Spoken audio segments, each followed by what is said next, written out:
السلام علیکم ناظرین اور ہسٹری بھی سہیل چینل پر آپ سبھی دوستوں کو خوش آمدید۔ ناظرین، تاریخ میں منگولوں کو ناقابل یقین فتوحات کرنے اور کئی بڑے علاقے فتح کرنے کے حوالے سے یاد کیا جاتا ہے، کیونکہ انسانی تاریخ میں ان سے زیادہ رقبہ کسی نے بھی فتح نہیں کیا۔ لیکن اپنے عروج کے زمانے میں ہی منگولوں کو کئی بار شکستوں کا سامنا کرنا پڑا۔ آج کی اس ویڈیو میں ہم منگولوں کی 5 بڑی شکستوں کا آپ سے ذکر کریں گے۔ لیکن دوستو، اگر آپ تاریخ سے دلچسپی رکھتے ہیں اور تاریخ کے بارے میں، اسلامی تاریخ کے بارے میں مزید جاننا چاہتے ہیں تو اس کے لیے ہم نے آپ کے لیے ایک historyinurdu.com ویب سائٹ بنائی ہے۔ وہاں پہ جا کر آپ کو مزید اسلامی سلطنتیں اور اس کے علاوہ غیر مسلم سلطنتیں اور تاریخ کے حوالے سے بہت سا کنٹینٹ دیکھنے کو ملے گا۔ آپ historyinurdu.com پر جا کر مزید تاریخ کے متعلق آرٹیکلز جو ہیں وہ پڑھ سکتے ہیں۔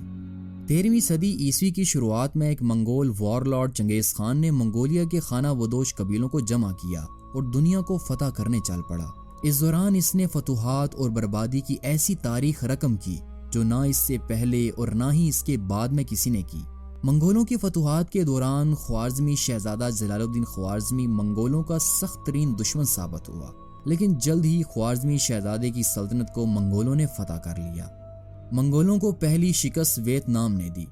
چنگیز خان کی موت کے بعد اس کے جانشین اس کی سلطنت کو مسلسل وسیع کرتے گئے، یہاں تک کہ منگولوں کے چوتھے خان منگو خان کے دور حکومت میں جب منگولوں نے سنگ سلطنت کو فتح کرنا چاہا تو اس کے لیے انہوں نے ویتنام سے راستہ مانگا تاکہ وہ ویتنام کے راستے چینی سلطنت کو فتح کر سکیں، لیکن ویتنامی سلطنت کے سنگ سلطنت کے ساتھ اچھے تعلقات تھے، اس لیے انہوں نے منگولوں کو راستہ دینے سے انکار کر دیا، جس کے بعد منگولوں نے ویتنام پر حملہ کر دیا اور منگولوں کے مشہور کمانڈر سوبودائی کے بیٹے یوری ینگ کیٹائی کی کمان میں منگول لشکر تباہ و بربادی پھیلاتا ہوا ویتنام کے دارالحکومت ہینائی جا پہنچا، لیکن یہاں منگولوں کے خلاف ویتنامیوں نے ناقابل یقین حکمت عملی اپنائی۔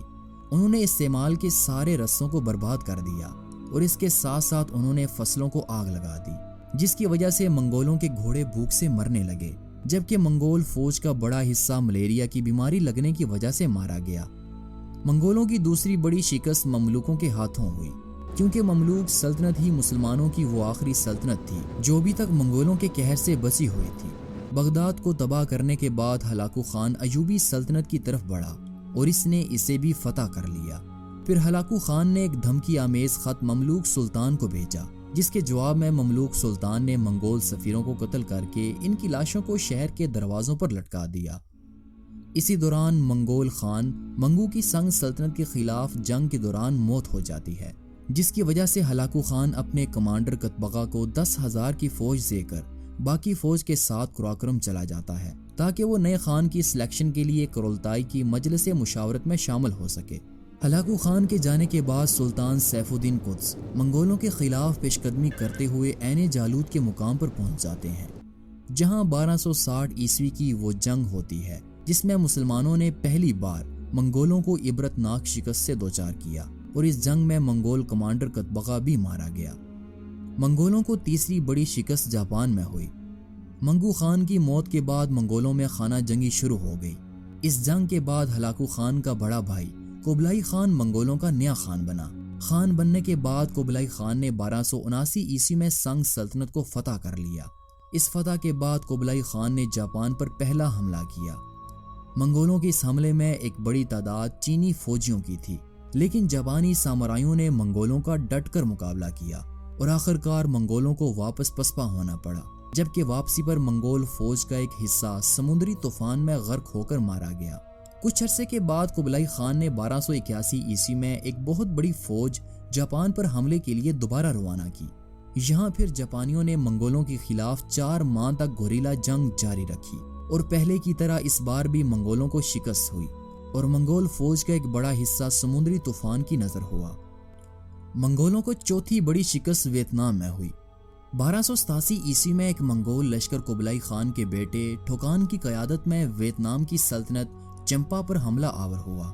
منگولوں نے چمپا سلطنت کے کیپٹل ہینائی پر قبضہ کر لیا، لیکن اس کے بعد چمپا کے لوگوں نے منگولوں کے خلاف جنگلوں اور پہاڑوں میں گوریلا وار شروع کر دی، اور انہوں نے منگولوں کی سپلائی لائن بھی ختم کر دی، اور اس کے ساتھ ساتھ جو کمک کے طور پر قبلائی خان نے لشکر بھیجا تھا، ویتنامیوں نے اسے بھی سمندر میں ختم کر دیا، اور دوسری وجہ یہ بھی تھی کہ منگولوں کو پہلی بار کی طرح اس بار پھر بیماریوں نے آ گھیرا، جس کی وجہ سے منگولوں نے واپسی کا راستہ اختیار کیا۔ لیکن اس پسپائی میں جب منگول ریڈ ریور میں پہنچے تو ویتنامیوں نے آدھے سے زیادہ لشکر کو گھیر کر ختم کر ڈالا، جس کے بعد قبلائی خان کا بیٹا ٹھوکان بڑی مشکل سے جان بچاتا ہوا بچے کھچے لشکر کے ساتھ یوان سلطنت پہنچا۔ منگولوں کو آخری اور بڑی شکست دہلی سلطنت میں ہوئی۔ منگولوں کی چغتائی سلطنت کئی بار ہندوستان پر حملے کر چکی تھی، لیکن منگولوں کا سب سے بڑا حملہ 1299 عیسوی میں ہوا جب منگول قتلو خان کی قیادت میں دہلی شہر پر حملہ آور ہوئے۔ اس وقت کے سلطان علاؤ الدین خلجی نے دہلی شہر کے تھوڑی دور کیلی کے مقام پر 1299 عیسوی میں منگولوں کے خلاف جنگ لڑی، جس میں ہزاروں منگول مارے گئے، جبکہ پسپائی کے دوران منگول کمانڈر قتلو خان بھی مارا گیا۔ دوستو، یہ تھی منگولوں کی 5 بڑی شکستیں۔ تو آپ ہمیں نیچے کمنٹ کر کے بتائیے کہ آپ کو منگولوں کی کون سی شکست سب سے اچھی لگی۔